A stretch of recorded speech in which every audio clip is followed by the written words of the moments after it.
listen up. We will not live in a two-dimensional world. We won't go in one direction or seek where we can zag. We will walk through walls. We will take a look around us. We will not be confined.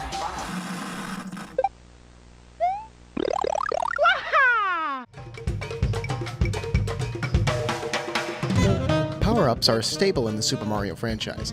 In every adventure, there is always something to grab to shake up the gameplay and give Mario an advantage over his enemies. Each game would usually keep some power-ups around while adding in some new ones to keep the experience fresh. However, when Mario transferred himself into 3D in 1996, it was no longer about just making it to the end of the level. The player was now in this giant open world full of new challenges, not against a timer, but in levels that would encourage exploration. With this new direction into unfamiliar territory, Nintendo had to take a step back and rework how Super Mario 64 handled its power-up system. Welcome to Copbox, grab your caps because today we're going to be looking into the unique power-up system in Super Mario 64. In the older titles, power-ups were never really necessary to complete any of the levels. They would be there to defeat enemies, find secrets, or even just give Mario an extra hit of damage. Power-up or not, the player could always make it to the end of the game. But in Mario 64, it was no longer linear levels that led to an end goal. It was a whole new style of gameplay. Now Mario was dropped into an open terrain with missions spread throughout the level. This meant that Nintendo had to consider how these power-ups would work in an extended 3D environment. Let's take the Fire Flower as an example. The immediate struggle would be that Nintendo would have to implement aiming the fireball, and I'm sure to the average player in 1996 that aiming in a 3D environment would be no walk in the park, especially when Nintendo wanted Mario to feel so free and easy with his movement. So it seems as if Nintendo went back to the drawing board to figure out how to use power-ups in a 3D environment without being a burden to the player. This is where the cap system comes in. All three of the caps are unlocked by finding hidden levels that contain a switch. After hitting the switch to unlock the cap, the corresponding transparent block will become solid, and Mario can now use this cap wherever it's available. It's similar to the Switch Palace in Super Mario World. This was a great way to set up the caps before they become available to the player. After reaching a level with a transparent box of a different color, it shows that there are more power-ups to be found. This encourages coming back to the level once a new cap is acquired to see what Mario can now accomplish with his new ability. This brings us to our first cap.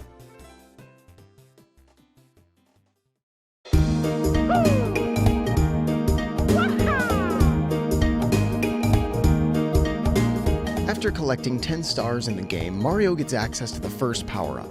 The castle now has a light beaming down from the ceiling, and if Mario stands in the light and looks up into the sky, he is whisked away. Suddenly, high up in the clouds, Mario now has wings and is ready to soar through the sky.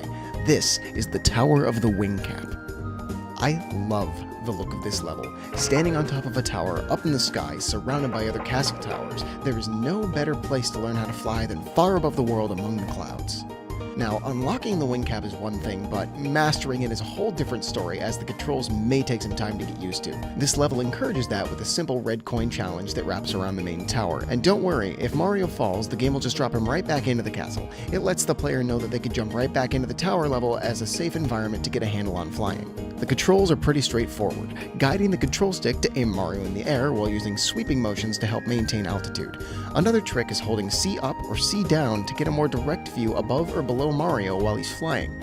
Fun fact, I did not learn this trick with the C button until I was making this video. It's crazy that I'm still finding things out about this game over 20 years later. Of course, this was all accompanied by a remix of the Invincible Star theme from previous Mario games, this time with a lighter, more wistful sound to it. It pairs perfectly with the feeling of whooshing around the sky. So the wing cap is one of the main features used in the marketing for this game. I mean, heck, it even made it on the box art. It's clearly something that Nintendo wanted to flaunt.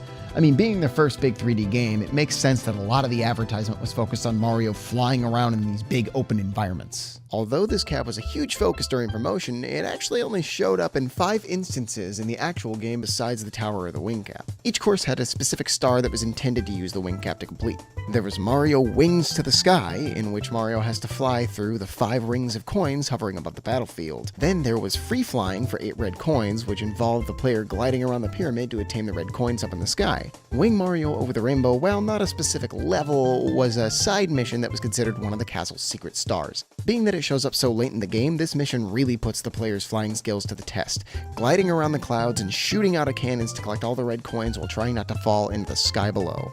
Lethal Lava Land is an odd exception though. There is a wing cap available on an island near the start of the level, but the stage has no specific star that requires the use of the cap. Truth be told, I never really use the cap on this level when I'm playing through the game. It could be used as another method to get around quickly, but I don't really see any situation where I could noticeably benefit from it. Maybe there was a star mission that they intended to use the wing cap for that got removed, or perhaps they thought that it just didn't have enough presence in the game. Who knows? The final appearance of the wing cap is at the top of Peach's castle. This is the only cap that Mario can access outside of a level. It doesn't have much of a purpose besides being a fun Easter egg, but after completing the game and making it to the top of the castle, it comes as a fun reward.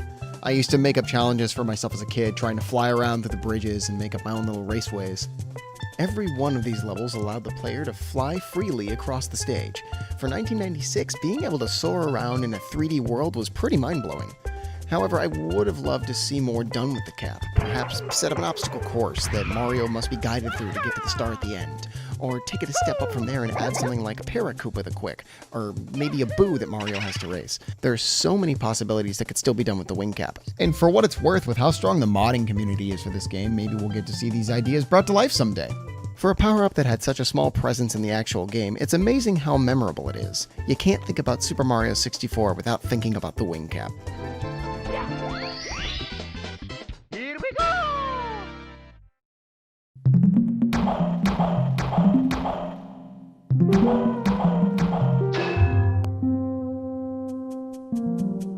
Far down in the basement of the castle, hidden inside one of the many levels, lives the strongest cap of them all.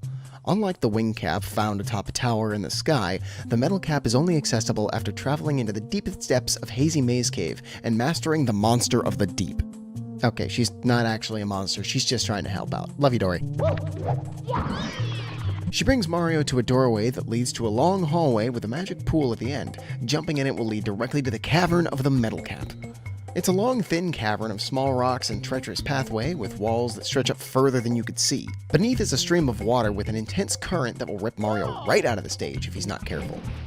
At the end of the cavern waits the switch for the metal cap. There are also 8 red coins strewn about the cave, some of which are underwater and protected by the current. The metal cap is the opposite of the wing cap's free and floating feeling. Mario is now made of pure metal, making him invincible as well as extremely heavy, allowing him to sink to the bottom of any body of water and avoid any currents that might come his way. Nothing gets in the way of Metal Mario. This reflects the power-up music as well. The metal cap also has its own remix of the star theme that complements the metallic and invincible nature of the power-up. Alright, so earlier I mentioned that the wing cap was a big focus of the marketing for this game, but the metal cap actually has the highest number of appearances, showing up a grand total of 6 times. The earliest stage that it appears in is Whomp's Fortress.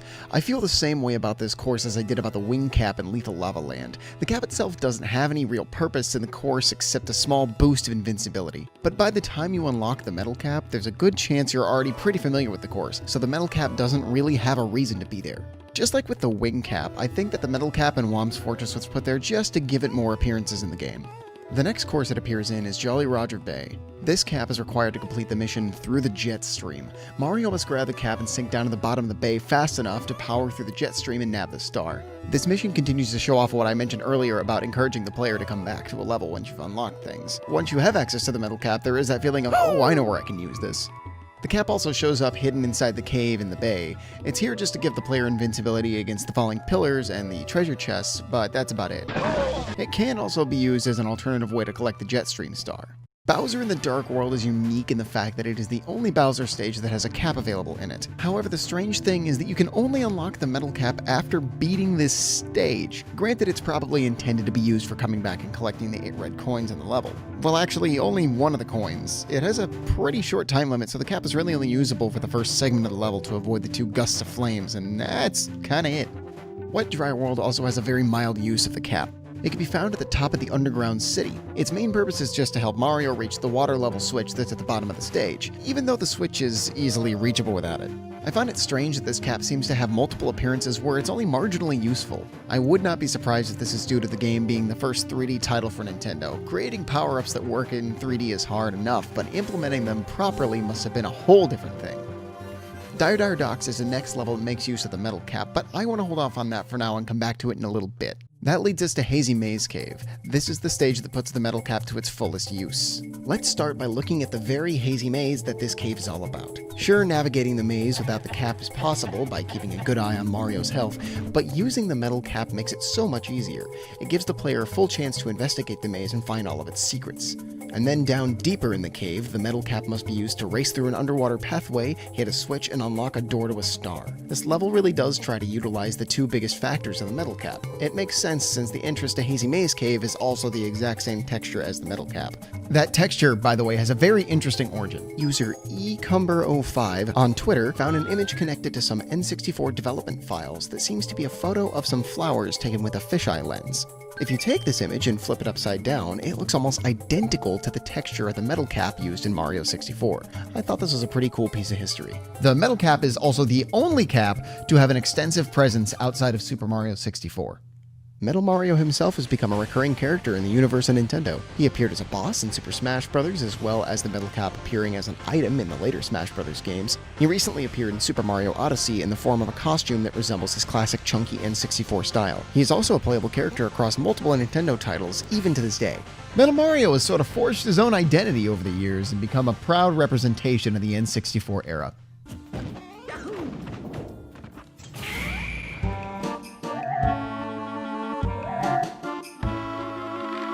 The third and final power-up of the game is the Vanish Cap, a transparent cap that allows Mario to walk through certain walls and avoid enemy attacks. This cap is unlocked by draining the moat that surrounds the castle, which will open a gate that leads to the Vanish Cap area. This stage consists of a large slide with ledges that wraps around into a brief platforming section. Just like the previous cap levels, there are 8 red coins to be collected. I remember getting so frustrated every time I would slide past a coin in the first section, I would restart the level again and again just to try and get it right. Of course, later on I learned that Mario can just crawl back up the ramp, and that is a much easier solution. While I don't dislike the stage, it's one of my least favorite of the cap courses. It doesn't really have a setting besides obstacle course, and I feel like it's really missing an opportunity. It's not quite the same as the castle in the clouds or the cavern behind the waterfall, and that's a bit of a shame. The cap stage could work really well hidden in a stage like Big Boo's Haunt, which is the level that has the most frequent use of the Vanish Cap, allowing Mario to leap through these special walls with ghosts on them. Maybe instead of the entrance being below the moat, it could have been a secret passage hidden in the haunted merry-go-round through one of the ghost paintings. The stage itself could be something similar to Luigi's stage in Mario 64 DS, a haunted maze filled with ghosts and hidden red coins that has the Vanish Cap switch waiting at the end. Being that it allows Mario to phase through walls like a ghost, I feel like this would be a really cool setting for this level. The Vanish Cap shows up in 4 levels besides Secret Under the Moat. The first one is Big Boo's Haunt. As I said before, this level represents the Vanish Cap the best, mostly due to the large ghostly paintings that teach you how to use the cap. The main mission used for this is Eye to Eye in the Secret Room, where you have to grab the cap and rush upstairs in time to make it in the secret wall that hides a large eyeball mini-boss. Snowman's Land is an interesting one. This mission involves going to the back of the igloo, and once you grab the cap, you can pass through the ice walls. I want to say that it's a good Vanish Cap mission, but man, the camera in the igloo is hot trash. But it's such a short mission that I'm not really bothered by it. The Capstar in Wet Dry World is hard to go into detail on. You go into the hidden city and rush your way to the other side of the stage to get through a cage to get to the star, and that's about it. This leans into something I struggle with when it comes to the Vanish Cap missions as a whole. Every one of them ends up being Mario grabbing the cap, making it through a specific wall before time runs out. There's nothing wrong with these missions, but due to lack of variety, it makes the Vanish Cap seem much less interesting than the other two. It even reuses the same power-up theme as the Wing Cap. Ultimately, it makes the Vanish Cap feel much more like an afterthought. However, there is one mission in particular that stands out among the rest. This mission is in Dire Docks. The mission, Collect the Caps, involves finding both the metal and Vanish Cap so Mario can both sink down at the bottom of the stage in time and make it through the gate. This instance is a special one because it is the only place in the game where you are intended to use multiple caps at once. This is a feature I'm surprised was not implemented more often in the game, although it seems Nintendo was also thinking about this during development. Inside the files for Super Mario 64, there is a texture for a metal wing, meaning that at one point, there was at least consideration of Mario being able to use the metal and wing cap at the same time. It would not surprise me if instances like these were cut due to time constraints or hardware limitation. But let's just imagine for a moment if there was a part of the game where Mario would have to go through a challenging gauntlet that required the use of all 3 caps. There could be spots where you have to pair the wing and metal cap and fly through flames, having to sink through water while slipping through grates with the Vanish and metal cap. While the caps in Super Mario 64 may not have been used to their full potential, that doesn't make them any less fun to play. The game is much more than just these power-ups, so I understand why Nintendo would only have them show up a handful of times. This was their first big 3D title. It was supposed to show everything off. The pressure was on. So props to them for being able to take this whole new angle and find a way to implement a power-up system into it. Either way, these caps will always play a huge part of my nostalgia for this game, and they'll always pop into my mind when I think about Super Mario 64. Well, that's it for this episode of Codbox. Thanks for watching, everybody. I would really love to hear what your most nostalgic moments are for Mario 64, so please, by all means, leave them in the comments and let me know. I'd love to see them. And as always, don't forget to